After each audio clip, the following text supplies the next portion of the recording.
Salve! Guilherme Cres aqui na voz, certo? E hoje nós vamos estar falando sobre Slim Shady, Marshall Mathers e Eminem. O rap como contracultura através do tempo, certo? Como eu falei, agora não vai estar mais tendo aquela vinheta de entrada, porque agora o Rapcast também está no YouTube. Então se você está vendo a gente no YouTube, procure nas plataformas de streaming, Spotify, Anchor. E se você está vendo a gente ouvindo a gente no Spotify ou Anchor, procure a gente no YouTube. Rapcast, que vocês acham ali fácil, e dá uma fortalecida aí, certo? Então vamos começar. Primeiro acho que é bom a gente contextualizar. A época que o Eminem começou, né, que ele ficou conhecido, eram os anos 90. O Eminem, ele vem do freestyle, das batalhas. Ele lançou um álbum, né, o Infinity, mas eu queria estar falando especificamente não dele. Ele na época não chegou a ser muito comercial e tal. Ele se lançou mesmo com o Slim Shady LP. O Slim Shady, como todo mundo sabe, é um alter ego que Marshall Mathers ou Eminem criou, onde através dele ele contava histórias ou colocava situações que ele talvez não faria, né, obviamente, não teria coragem de fazer. E como uma sátira, ele trazia aquele mundo das batalhas do freestyle pra dentro da cena do rap. Então a gente chega nesse primeiro álbum, a música que ganhou mais destaque provavelmente foi a My Name Is, que foi quem provavelmente alavancou. E ali você vê que tem muita punchline ali, fazendo muito deboche, muita piada. E isso na época chocou muito pelo conteúdo do deboche, da piada. Tinham algumas piadas de cunho machista, sexista e etc. Mas como eu falei, eram os anos 90. E aí é que eu acho que a gente vai começar a falar do tema. A contracultura era algo diferente naquela época. Porque o que era bem visto pela mídia e pela sociedade? Eram os cantores considerados certinhos, boy bands, enfim, aquele que era considerado um padrão a se seguir. E tava vendo ontem, de novo, né, já vi várias vezes, o filme do NWA, Straight Outta Compton, e fica bem claro como que o rap, quando surgiu, foi contra a cultura, porque ele chegou lá num momento onde tinha muitas bandas como Bon Jovi, etc, fazendo baladas românticas. Ele chega contando a realidade ali da periferia, que fala sobre violência, crime e etc. Isso chocou a população. De um lado teve gente que ficou encantado com aquilo, e de outro teve gente que achou que aquilo era um absurdo, tanto que veio aquela carta do FBI e etc. E o Eminem, ele fez basicamente a mesma coisa, só que de outra forma. Ele não chegou falando talvez de crime, ou violência, a vida nas ruas como o NWA. Mas ele criou esse personagem e saiu, como eu falei, fazendo piadas, etc, que eram consideradas ali um absurdo na época. Chegou algumas músicas a serem censuradas e tal, mas foi o que alavancou ele. E ele era uma contracultura àquela cultura existente na época, entendeu? Então é por isso que é importante a gente prestar atenção nesse primeiro personagem dele. Tô aqui com a minha colinha aqui, então se eu estiver olhando o celular, vocês não esquentem, certo? Na sequência, ele lança o Marshall Mathers LP. Marshall Mathers é o nome de batismo do Eminem. Tanto que Eminem vem da inicial do nome dele, MM, que em inglês fica MN. Aí ficou Eminem. O Marshall Mathers LP, o Eminem, né, o Marshall Mathers, ele se mostra como ele é enquanto pessoa. Ele sai daquele personagem, daquele alter ego que ele criou, e se mostra como ele é enquanto Marshall Mathers, enquanto pessoa ali na sociedade. E esse álbum aqui, em específico, eu considero o melhor da carreira dele, e foi o que trouxe talvez os maiores sucessos dele.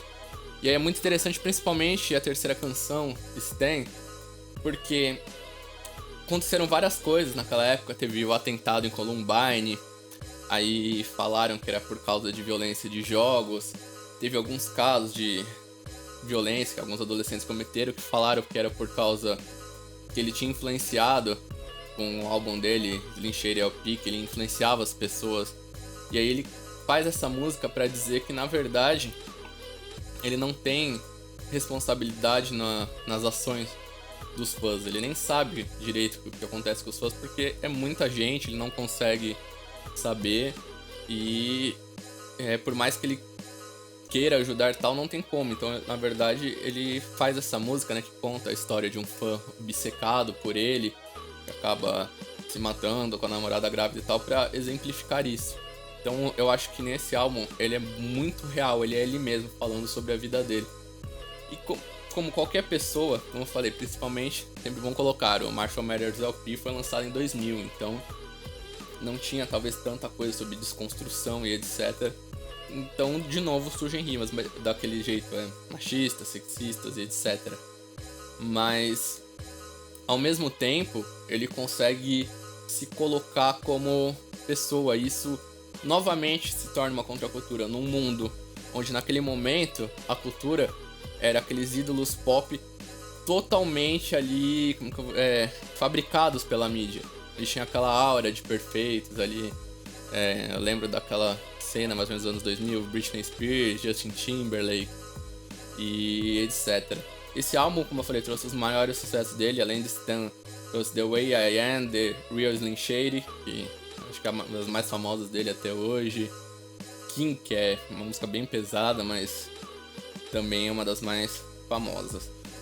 E na sequência do Marshall Mathers LP, a gente chega no The Eminem Show.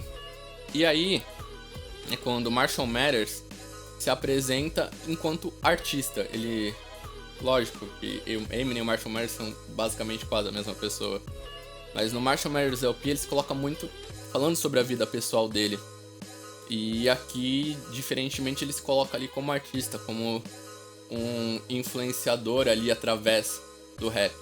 E uma faixa que é muito controversa, mas ao mesmo tempo é uma faixa que esclarece muita coisa, é o White America, no qual ele fala sobre como ele influenciou a América sendo um rapper e branco na cena naquela época, onde ele assume que por ser branco ele obteve talvez algum tipo de vantagem, de privilégio no jogo, ele conseguiu vender mais. E fala sobre como todas as crianças brancas de classe média talvez tenham se influenciado por ele ali.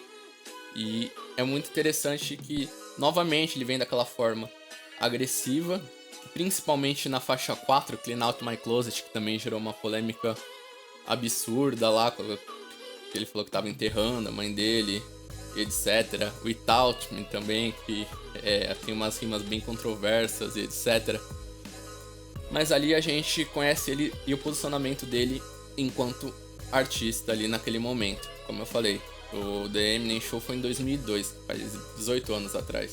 Então aquilo era algo totalmente contra a cultura, algo totalmente que afrontava os valores daquela época. E acho que por isso que chamou tanta atenção e muita gente se identificou com o Eminem. E aí eu quero chegar no momento em que a gente vai para os 3 últimos álbuns dele. Chegamos em Revival. O Eminem, depois de muitos e muitos álbuns, problema com drogas, algumas tentativas de volta e enfim, ele lança o Revival. Como eu falei, com o tempo os valores mudam, isso é normal em sociedade. E uma das músicas que ele faz antes de lançar o Revival é Walk on Water, com participação da Beyoncé. E nessa música, que eu citei no podcast sobre Mano Brown e Pagliatti, ele se expõe, ele fala sobre como ele se sente em relação ao rap, família, no jogo, como a exposição é um negócio ruim, que tem diversos pontos e etc. E mostra que parece que ele começou a entender que esses valores mudaram. Ele não vem mais com aquelas rimas polêmicas e etc.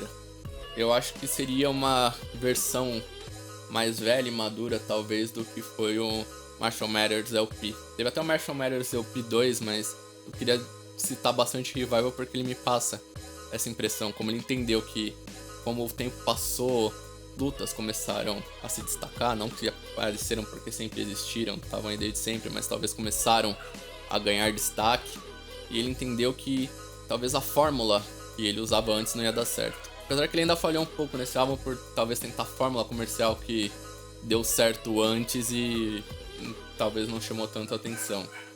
E aí nós chegamos em Kamikaze. Kamikaze é o álbum que eu considero o Slim Shady LP dele mais velho, um Slim Shady LP maduro. Ele traz de volta aquela coisa de batalha, de disputa, de freestyle pra dentro de novo da cena do rap. Ele ataca alguns rappers em algumas beefs, mas novamente de uma forma mais madura. Ele se mostra como um artista consolidado na cena e entende novamente que talvez alguns tipos de rima, de zoeira que eram aceitos nos anos 90 não são mais aceitos. E ele consegue mudar isso. Teve a famosa disputa dele com o... ele lançou a música lá pro Machine Gun Kelly, né? E depois até fez aqui o Shot, que ganhou vários remixes, versão aqui no Brasil e tal. E ele mostra nesse álbum, acho que esse crescimento dele, mesmo voltando à origem nesse personagem. E isso nos leva ao último álbum, Music to Murdered By. Esse é um álbum que eu também considero o The Eminem Show com o Eminem maduro. Muitos fãs sempre falaram que mesmo com o passar do tempo ele não conseguia entender algumas coisas, e realmente ele falha em algumas rimas. Por mais que ele tenha evoluído, ele comete erro em algumas, tem algumas rimas homofóbicas, ou sexistas, ou machistas. Mas eu acho que a gente tem que analisar o artista conforme o tempo. Acho que a grande virada aconteceu, acho que foi principalmente foi no Grammy, né, que ele fez aquelas rimas sobre o Donald Trump, etc. E você vê ali uma rima não só tipo um menino bimado dizendo eu não gosto do Trump, eu quero que ele se foda, mas uma construção falando sobre por que o Trump estava errado nos posicionamentos deles. E isso fica bem nítido, essa evolução, quando a gente fala desse álbum. Acho que a primeira música do álbum, se eu não tô enganado, vou até olhar minha colinha aqui. Não é a primeira, mas enfim, tem uma música do álbum que ele fala sobre a questão dos tiroteios em escola, fala sobre saúde mental, como a gente precisa estar atento a essas coisas. Ele traz várias reflexões sobre o mundo de hoje. Uma Godzilla com Juice WRLD é uma música interessante pra caramba nesse sentido. O Eminem finalmente faz o que os haters tanto pediam, né? Que falavam que era esse amadurecimento. Então, ele entende que o rap sempre tem que ser contra a cultura. E ele foi contra a cultura nos anos 90, fazendo aquele tipo de rap, com aquele tipo de rima, com deboche e rimas preconceituosas, o tempo mudou. E hoje isso não é mais contra a cultura, pelo contrário, quem se apropriou disso, desse discurso de eu odeio politicamente correto, etc., justamente o pessoal mais conservador, que usa disso uma forma para falar de Deus, família, etc., e evocar esses valores aí. Foi em cima disso que se elegeu Trump, Bolsonaro e etc.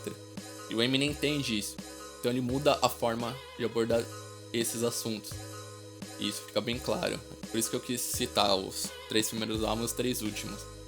O rap, ele é sempre uma... Sempre não, né? O rap é livre, mas ele surge num movimento no hip hop, como a gente falou no último podcast, como um movimento social. Mais pra frente, ele é usado para mostrar a realidade. E quando você fala de realidade e movimento social, não tem como você não falar em política. Então, rap sempre teve envolto nisso. E o Eminem entende isso, que o rap tem que ser protesto, tem que ser oposição. O protesto não quer dizer que você vai falar mal do governo, bater, etc. Mas às vezes você conseguir se posicionar de formas diferentes e evoluir através do tempo também é um tipo de tornar o seu rap protesto. Quando você vê caras como o Trump, o Bolsonaro estão no poder e o tipo de rap que você faz não é o tipo de rap que agrada o pessoal que apoia caras como ele, então o seu rap também é protesto, também é contra a cultura. Como eu falei, os valores vão mudando através do tempo, e isso é normal em qualquer sociedade. O que a gente tem que entender também enquanto rap, que a gente tem que acompanhar isso. A desconstrução é constante, a evolução é constante, cada um tem seu tempo. Acho que também não dá pra gente apontar e exigir mudanças, mas a gente tem que estar sempre aberto a entender o mundo e as mudanças pelas quais ele passa. E o que diferencia os artistas, o nível deles e o nível de evolução deles é justamente essa. O quanto eles conseguem acompanhar isso e refletir isso na sua arte. Então é isso, espero que vocês tenham gostado de mais esse episódio e semana que vem tem mais, certo?